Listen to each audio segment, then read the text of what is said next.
Merci à l'équipe technique qui est derrière pour toutes ces ondes positives. Marcel Farba Maroun, un jour une actu tey nag da nga def taxaw seetlu quand même ci offensive bu armée sénégalaise. Je pense que dimanche ba léegi quand même le tàmbali histoire de s'arrêter un peu pour comprendre démarche bi armée bi jël mais surtout comprendre naturellement le conflit casamançais. Exactement conflit casamançais bi nga xamante ne temps yi dafa tel si waat au menu de l'actualité. Depuis le 15 mars wax nga ko soxna Fati combat yi daal di reprendre au sol nag bi yoon entre l'armée sénégalaise et les rebelles du MFDC ca Nord Sindian ñoom nag gannaaw ba armée bi daanelee base u Tampindour léegi dañuy attaqué wu base u Karou Nord bi nga xamante ni moom mooy benn ci ñaari base yu dese kii di Salif Sadio ci foofule muy Nord Sindian donc nga xamante ni sorewul ak village gambien bi di Kanilai donc opération yi nag plus précisément le 13 mars dimanche la daal di tàmbali fu mu nekk nii nag amaguñu benn information ci wàllu bilan waaye xam nañ ne daal fu mu nekk nii armée baa ngi avancé à grands pas même si les hommes de Salif Sadio ñoom ñu ngi daal di résister quand même pour l'instant et d'ailleurs ñu ngi informé ne que Salif Sadio moom dafa daal di préparer coup bi bu yàgg ndaxte depuis justement cette histoire qu'il y a eu le 24 janvier entre armée bi nga xamante ne CEDEAO la doon représenté donc contingent sénégalais bi amaloon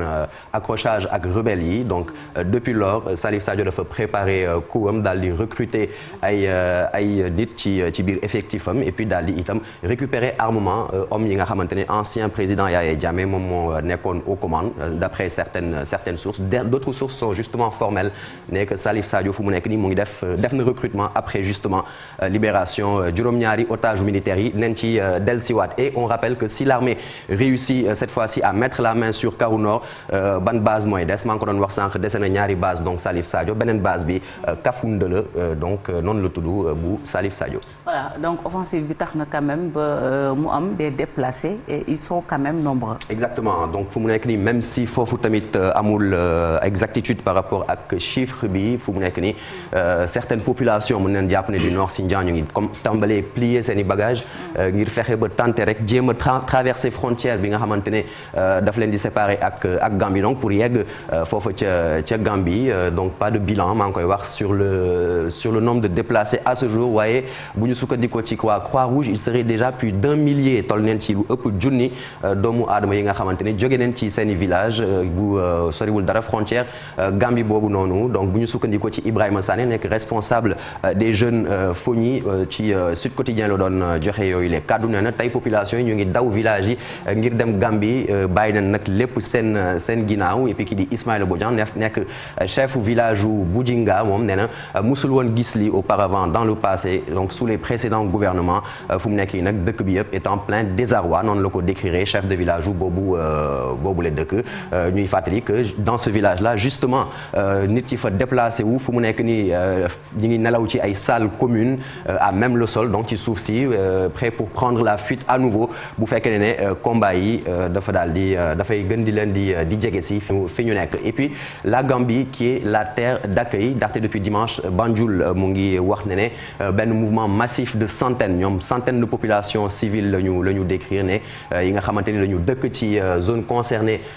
ñoom ñu ngi fu mu nekk ni nga xamante ni manœuvre militaire yi mu ngi leen di dal donc ñoom ñu ngi jéem a ñëw foofu ca Gambie et puis autorité gambienne yi daal di annoncé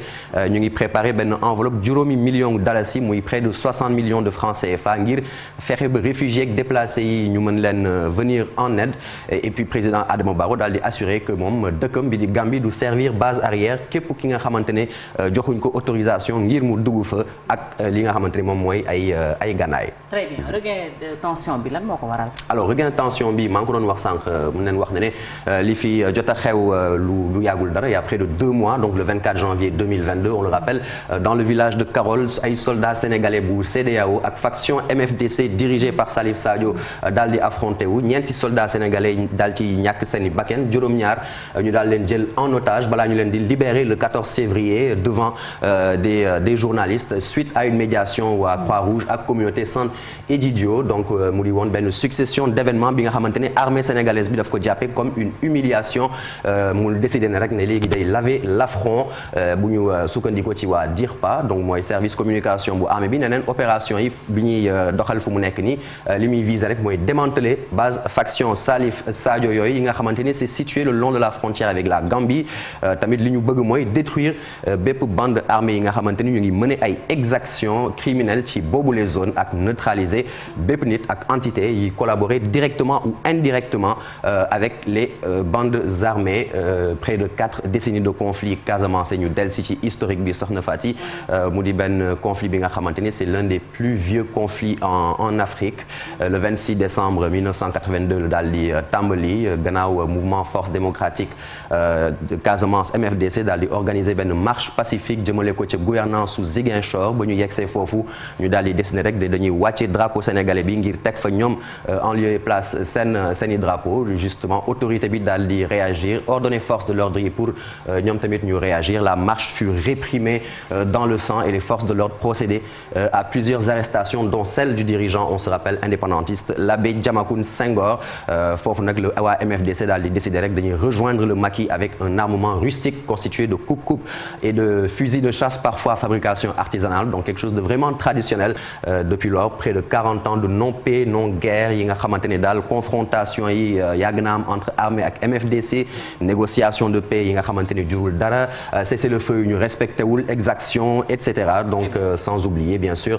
li nga xamante ne moom mooy trafic de bois très rapidement dans la forêt. Voilà la dernière question la communauté Sante Egidio lan la ci xalaat. On en parlait donc Sante Egidio moom mu ngi renouveler appelam comme ni mu ko yàgg defee donc ñu ngi fàttali que elle est impliquée cette communauté entre l'État du Sénégal ak MFDC depuis une décennie ci wàllu pourparlers